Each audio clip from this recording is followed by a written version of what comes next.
Hi everyone, my name's Anthony Cummins and I'm a historical researcher and author.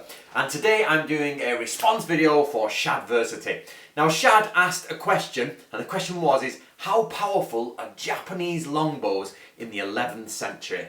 Now to broaden that question, we could ask how powerful are longbows in warring time Japan, if you like, or when samurai actually went to battle against other armoured samurai. Now, with the help of my trusted and most gracious elf, or super elf, Miyako Koizumi, I asked her to go and check the Japanese version of what we guys do, Metatron, Medieval Review, Shadversity, Ian Laspina, blah blah blah, all those other people, where we try and research the reality of medieval warfare. She went into the Japanese version and asked there. Now Shad, she came back with some answers, and unfortunately I have to tell you, the answer is no one knows. Okay? Nobody actually knows. But there are some theories, and here are the theories. Now there's a man called Kawasaki Shintaro, and he works at Mie University. He did a paper on Minamoto no Tametomo, and he is one of the legendary figures out of the Hogen Monogatari. Now the Hogen Monogatari is based in the time you're trying to discover, Shad, but the first transcriptions don't appear till 1328 or 1330, around there. Now in there it says that this samurai Minamoto is massive. He's 7 shaku high, which means, depending, the word shaku is roughly 1 foot, but it changes depending on the time period and the geographical location. But you're looking roughly at about a man who's 6 to 7 feet tall, and they say his longbow is 8 shaku, which is 7 to 8 feet tall, and that it was so powerful it took 3 men to bend it. But how realistic is this? It's from an old story, and one of these old classics. It's a little bit like Odysseus and his amazing powerful warbow, and he shot through the axes that are lined up. We're looking at that type of fabled hero. So what does the university lecturer think? Now he says he's seen someone in Japan, in modern Japan, pull a 42 kilogram longbow. I'm going with kilograms, guys, because that's what he's reported, and I'll put the equivalents here. So he says he's seen a 42 kilogram longbow being pulled in Japan, which is not, it's powerful, but it's comparable to the Western bows, and the Western bows can be much higher, can't they? However, the same lecturer theorized, and he said that it would, for 3 men to bend a bow like that, it would probably be 50 kilograms, and that is his guess. So the highest, remember Shad, no one knows, but the highest they're guessing is 50 kilograms, based on the ability of 3 men to pull and stretch a longbow. Remember, these longbows are not like English longbows, they're bloody long, they're really long, and you have to prop them up against a wall or up against something and pull and push them.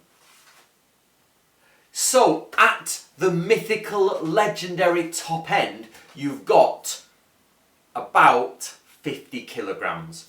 So, and today the strongest bow somebody's drawn in Japan is about 42 kilograms. So you're looking between, roughly, realistically, if we're going to guess, and we have to guess, you're looking between 40 kilograms being a decent, powerful bow, and 50 kilograms being like amazing uber bow that will shoot through tanks and explode planets and things like that. So that's the type of spectrum you're looking at in medieval times. However, that is not all the information I have. But guys, I want you to remember that in Japan, samurai were tiny midget people. They were so small. They are averaging at 5 feet. Now I'm English, so I'm going to do it in feet, but I'll put the centimetres there. How do we know this? Basic blogs on the internet which discuss the height in the Sengoku period and the before, and even the Edo period, give a rough estimate between 5 feet to 5 feet 2 inches. But we do have medieval documentation to back that up. So we've looked at Book of Ninja, guys. So if you've got the Book of Ninja, if you turn to page, you turn to page 466, and this is under the heading for Defences for a Besieging Army. We're looking at trench warfare, and it says, dig the trench 3 shaku deep, so that's 3 feet approximately, and make an embankment of soil on the front, which should rise up about 2 shaku, so the total being 5 shaku, and it will cover the height of most people. So we've got there, that was 1676, telling us that 5 shaku, or roughly 5 feet, will cover the height of a person. So if you're in trench warfare and you've got a bow and you're shooting up and people are trying to shoot at you, that should cover the tops of the helmets, or at least the tops of the heads of the people. So we've got 5 feet, people around 5 foot tall, shooting 6 to 7 foot long bows. Therefore, bending them is going to be a little bit of a struggle, I suppose. So, but this legendary Minamoto character is 7 feet tall with an 8 foot bow, so he's probably looming over the battlefield. But then again, it's one of those crazy legend type things. However, to push the medieval documentation further, if you guys don't know, I do Book of Samurai, this is book 1, and I'm just working on book 2 at the moment.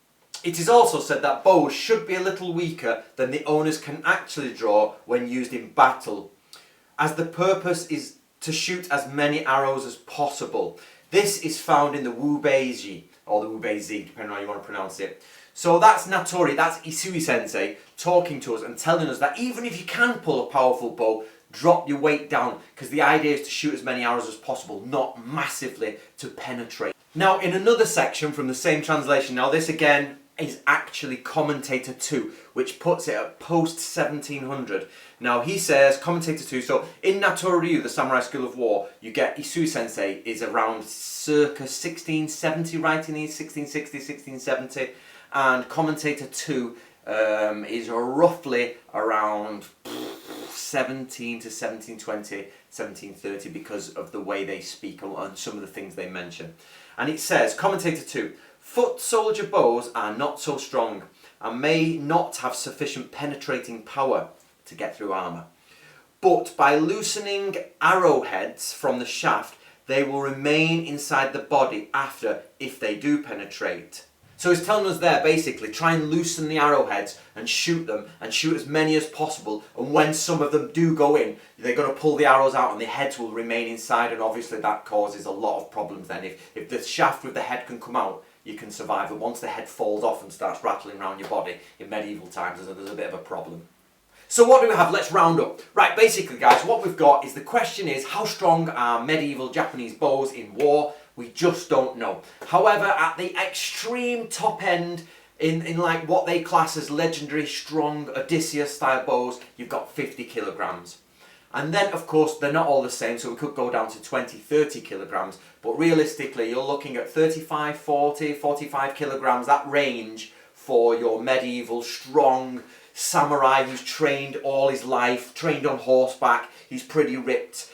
But these guys are short, so they've got to deal with a powerful bow that's possibly 2 feet taller than they are.